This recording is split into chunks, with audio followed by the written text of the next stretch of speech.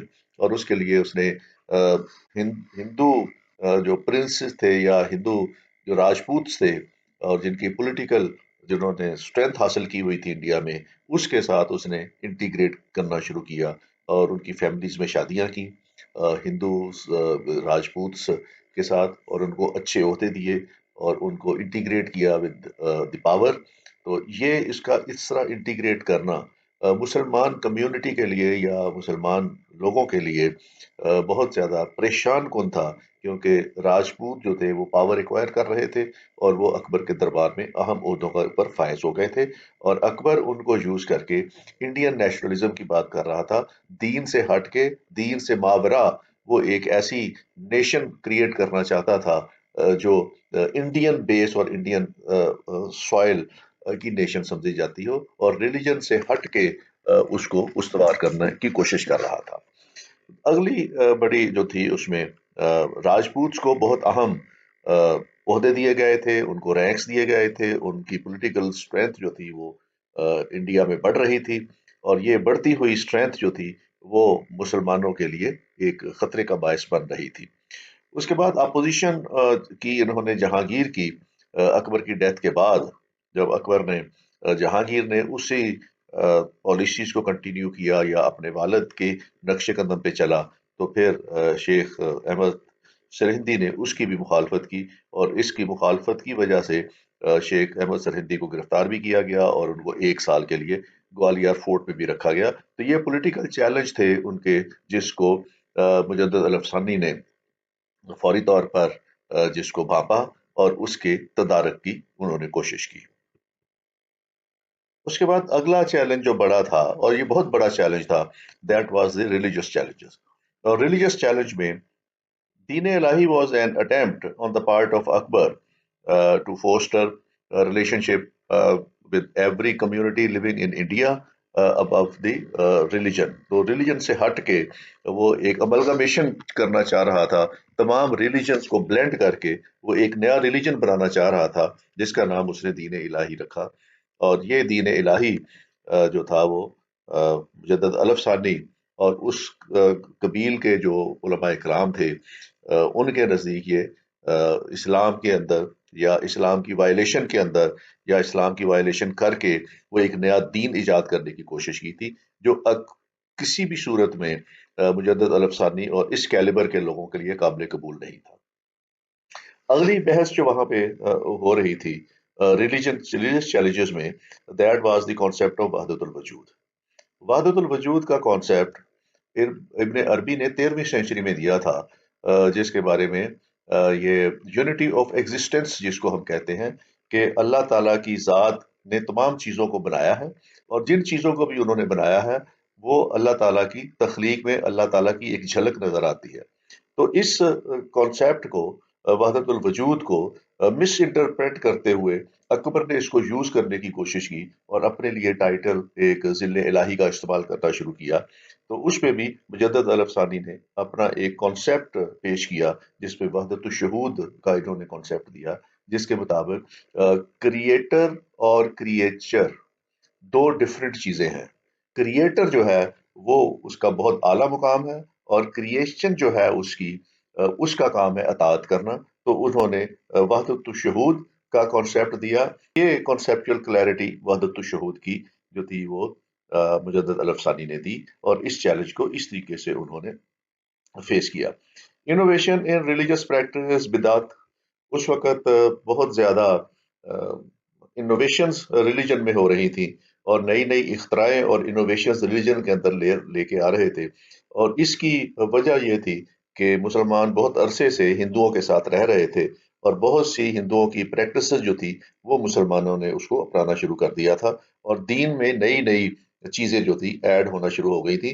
تو یہ بھی ایک بہت بڑا چیلنج تھا کہ دین کو کس طریقے سے اپنی اصل صورتحال میں پریزرو کیا جائے اور دوسری آنے والی نسلوں کو اس کو جو ہے وہ فارورڈ کیا جائے یا اگلی نسلوں کو منتقل کیا جائے. تو یہ بھی ایک بڑا چیلنج تھا جو اس میں مجدد الف ثانی کے دور میں ان کو فیس کرنا پڑا. Naan observation of religious rituals, لوگ جو تھے وہ مذہب سے بہت دور ہو گئے تھے اور مذہبی ریچولز اور عبادات سے لا تعلق ہو گئے تھے، جس میں نماز، روزہ، زکوٰۃ اور حج شامل تھے۔ اور ایک اور جو بڑا چیلنجز اس وقت فیس کرنا پڑا مجدد طلب ثانی کے دور میں، وہ تھا کہ ہندو مسٹیسزم جو تھا اس میں they are acquiring supernatural powers. ان کے جو مسٹکس تھے ان کے پاس سپر نیچرل پاورز تھیں، اور ان کی دیکھا دیکھی مسلمان جو سیٹس تھے انہوں نے بھی سپر نیچرل پاورز جو تھیں وہ ایکوائر کرنا شروع کر دی۔ تو یہ بھی ایک بڑا چیلنج تھا مجدد عرب ثانی کے وقت میں، کہ مسلمان کے جو سیٹس ہیں ان کو کس طریقے سے روکا جائے کہ وہ سپر نیچرل پاورز جو ہیں وہ ایکوائر نہ کریں، کیونکہ مجدد عرب ثانی کے خیال کے مطابق اسلام کے اندر سپر نیچرل پاورز کو ایکوائر کرنے کی قطعاً کسی طرح بھی اجازت نہیں تھی۔ تو یہ ریلیجس چیلنجز تھے جو اس وقت مسلمانوں کو درپیش تھے، اور یہ سارے چیلنجز مجدد الف ثانی نے ان چیلنجز کو میٹ کیا۔ سوشل چیلنجز جو اس وقت تھے اس میں adoption of Hindu culture and civilization by Muslims this undermining Muslim culture and civilization. مسلمان بڑی تیزی کے ساتھ ہندو کلچر اور سیولائزیشن کو اڈاپٹ کر رہے تھے۔ بہت سی ایسی چیزیں ہیں جو ہندو کلچر کا حصہ تھیں جو مسلمانوں نے اڈاپٹ کر لی تھیں، اور وہ بلائنڈلی ہندو کلچر کو فالو کر رہے تھے، جس سے مسلمانوں کا اپنا کلچر جو تھا وہ انڈرمائن ہو رہا تھا۔ Spending luxurious lives by Muslims, particularly by elite and ruler class۔ Ruler class جو تھی اور ایلیٹ کلاس جو تھی وہ لگژریز میں ڈوبی ہوئی تھی، اور وہ جتنا بھی عیش پرستی اور وہ بڑی لگژریس لائف جو تھی وہ اسپینڈ کر رہے تھے، اور اس طرح کی لگژریز لائف میں گزار کے وہ اپنے دین سے دور ہو رہے تھے، اور اپنے جو مقصد تھا دین کا اس سے ہٹ رہے تھے۔ Intelligence of rich and influential in amoral activities, جو رولر کلاس تھی اور انفلوئنشل کلاس تھی وہ اپنی رچنس کی وجہ سے وہ امورل ایکٹیویٹی میں ملوث تھی، تو اس میں اینٹی سوشل ایکٹیویٹیز ان کی تھی۔ یہ ایک بڑا مسئلہ تھا کہ سوسائٹی کو کس طریقے سے ان امورل ایکٹیویٹی سے، اور اس میں جو ایلیٹ کلاس ہے اس کو، انفلوئنشل کلاس کو کس طریقے سے امورل۔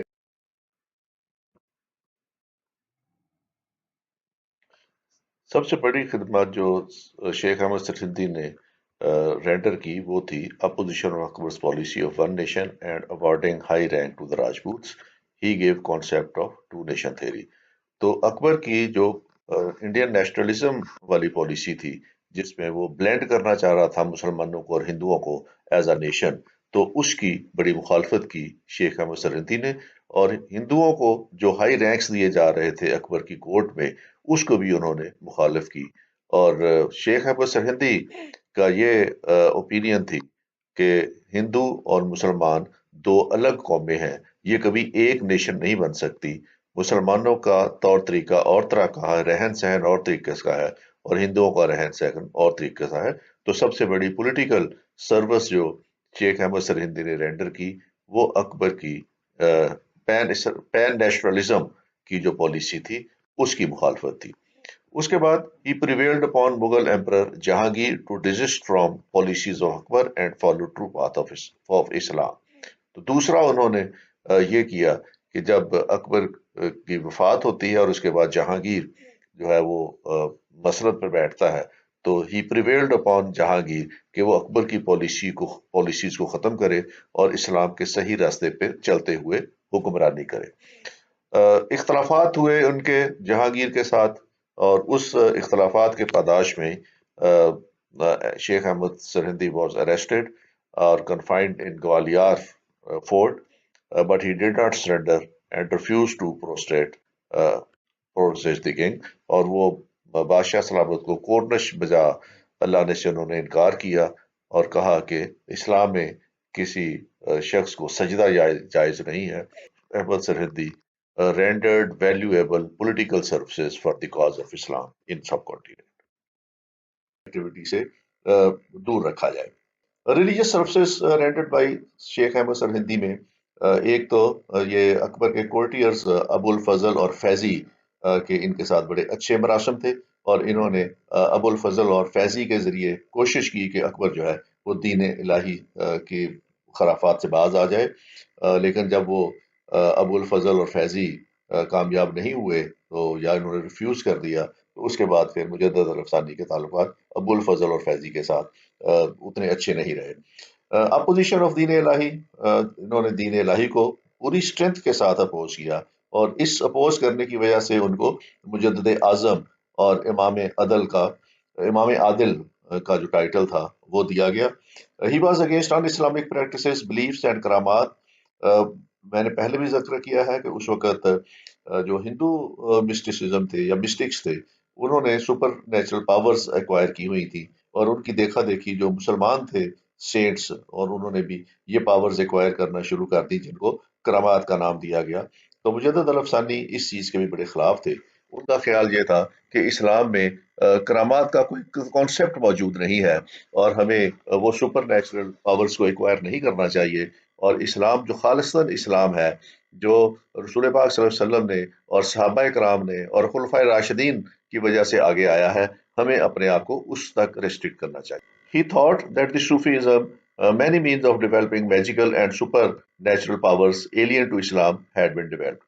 ان کا خیال یہ تھا کہ یہ ایکوائرنگ سپر نیچرل پاور جو ہے یہ اسلام میں جائز نہیں ہے، ایلین ہے ٹو اسلام، اسلام میں اس کا کوئی تصور موجود نہیں ہے، اس لیے جو مسلمان سینٹس ہیں یا صوفیز ہیں ان کو سپر نیچرل پاورز ایکوائر نہیں کرنی چاہیے۔